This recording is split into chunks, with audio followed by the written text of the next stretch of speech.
Alex the Car Doctor, back with another video. Today I'm going to be showing you how to properly inspect a vehicle right before you buy it using only one tool. Let's jump right into it.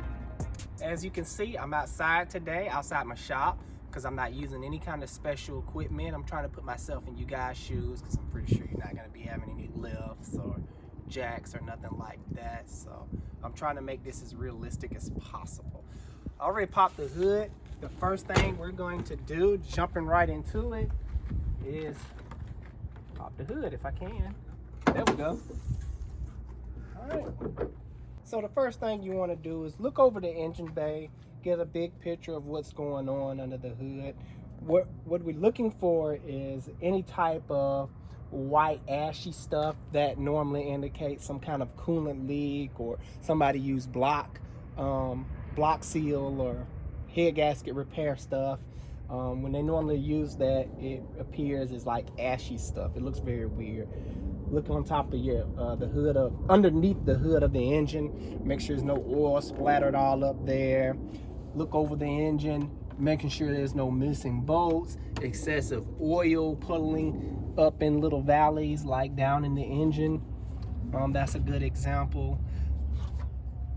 Look at your belts. Make sure they're in good condition. They should feel nice and rubberish and not have any cracks in the belts. The second thing we want to look for is the hoses. What I like to do is take my hoses and squeeze them, mainly pushing my thumb down in them, like so.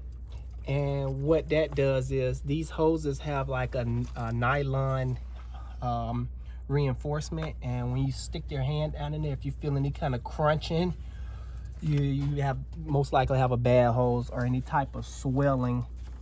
This one looks okay, so you don't really have to worry about that. The third thing, you're going to start checking your fluids. On this vehicle, the power steering is right here, so that fluid level is okay. I'm not going to open the cooling system right now because we just got finished driving this vehicle. All right, the next thing we're going to do is look at the oil. You want to make sure this is on a nice flat level ground. As you can see, when I first took it out, I wiped it down, and you want to briefly put it back in there. Okay, so this engine, it tells you on the stick, it says the first dot is minimum. Normally when it's right here, it needs a quart to fill it back up if it's down there, but right now it's like right in the middle, so that's pretty good. What's good is, as long as these are called crosshairs, these little lines, and as long as it's somewhere up in between the middle or right on the max, you're good to go. The next step you want to do is briefly look up under the vehicle. What you're checking for, I'll take this. What you're checking for, excessive leaks. A leak is something that you can physically see dripping, and we're gonna do this twice. Once the vehicle is running, we're gonna notate the area on the ground. Like my ground is nice and clean right now. And notate it and just leave it sitting there running while you look at the other things that I'm gonna mention in the video. Now, a seep and a leak is two different things. A seep is something that is slow process. You don't really have to be too concerned about seeps. What you're gonna wanna be concerned about is the leaks that physically see dripping. Now that we're covered all this stuff while the engine is off, the next portion of it is to crank the vehicle.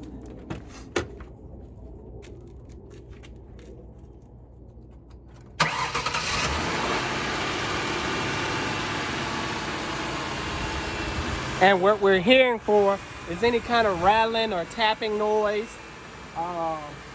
We want to make sure everything is nice and smooth. The engine is not jumping or skipping.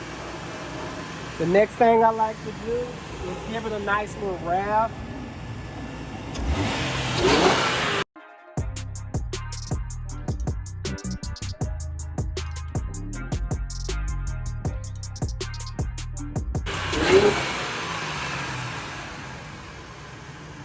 That sounds really good. The next portion, it takes a little bit of time because what we're gonna be doing is letting the vehicle run for a long period of time to wait for the cooling fans to cycle off and on.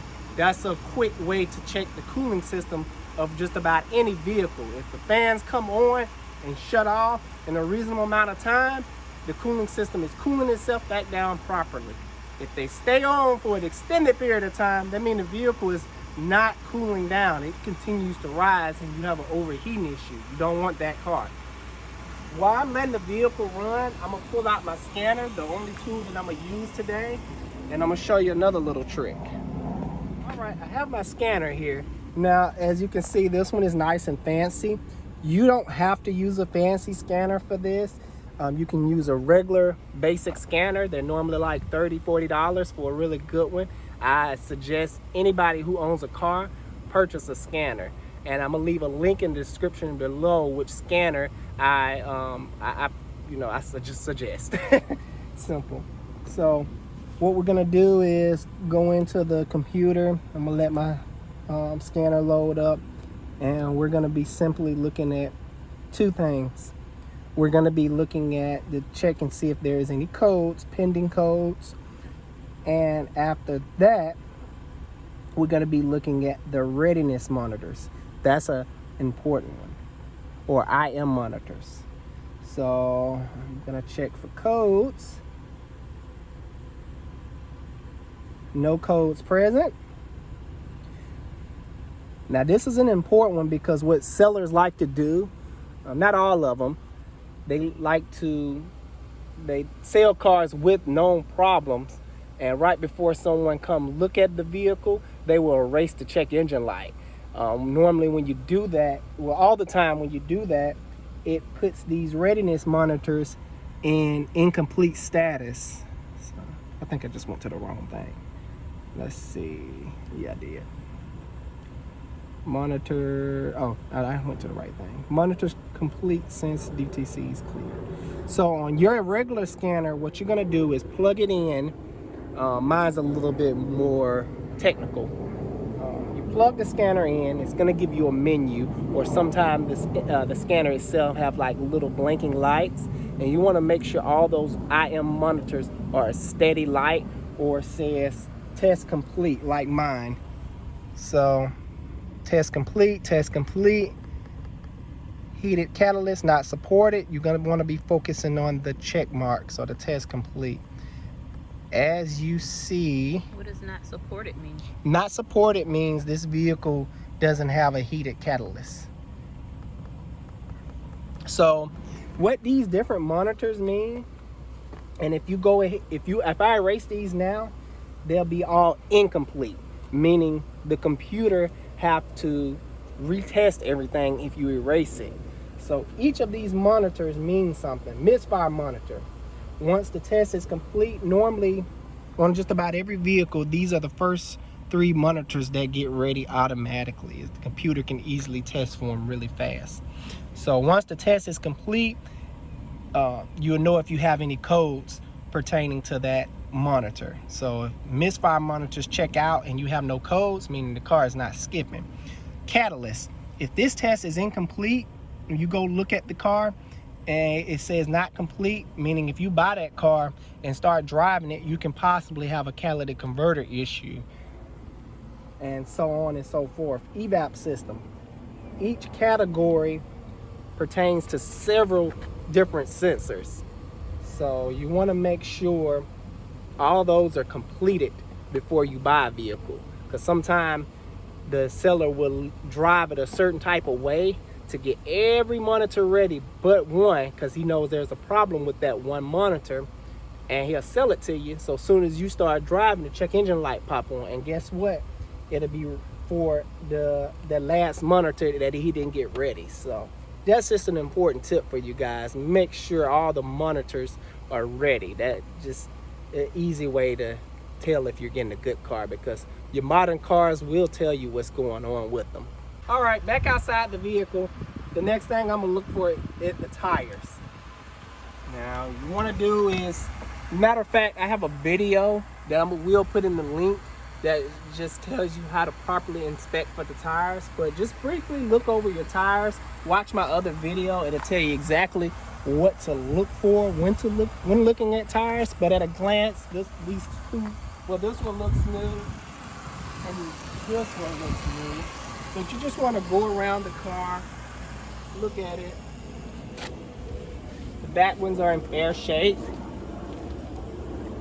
So I'm almost ready for the test drive.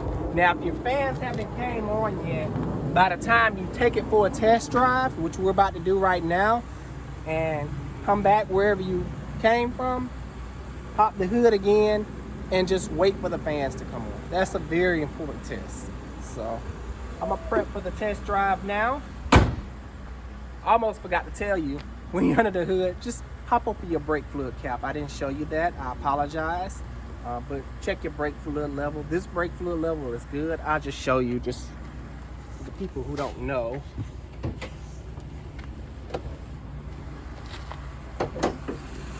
Alright, so your brake fluid reservoir is normally right here. This brake fluid level is approximately right beneath the max. It's okay for it to be somewhere in the middle. Now, if it's very low, that normally indicates that you have low brake pads or a brake fluid leak. So you want to be wary of that if it's very low. All right, I'm inside the vehicle now. The next thing you're gonna want to do is, while you're sitting there, is look at your instrument cluster. Look for any warning lights that may be on. This is an important one. Look at the temperature. It should always be in the middle. That's a normal operating temperature. Okay, now you can check your radio, make sure it's working properly, but make sure it's turned down so you can hear any sounds coming from the engine, suspension. Now we can check our AC, make sure the AC and heat is working. Make sure the blower motor works on all speeds. Heat works. Let's check the AC.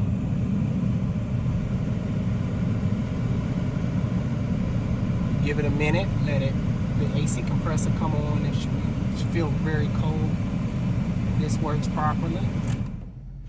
All right, we're ready to go. Make sure you put on your seatbelt. That's an important one. This is another important one. Test drive is everything. How long should your test drive be? I say a good 15 minutes. And what we're looking for is the car changing gears. It's no jerking, or it's nice and smooth. Now, certain transmissions will do different things, but all of them should be very smooth. On CVT transmissions, you won't feel them shift. It'll be a nice, smooth transition. On automatic transmissions, you'll see the tachometer going up and down. Now, I have a straightaway here. I'm gonna go ahead and really get into the gas. You wanna floor these cars. Don't be scared. All right, getting on the brakes. Make sure there's no pulsating in the steering wheel.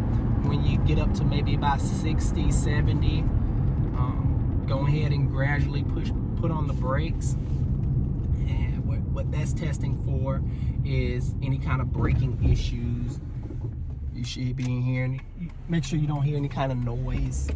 Make sure the steering wheel is not shaking very violently. If the steering wheel is shaking like this, that means the rotors are warped.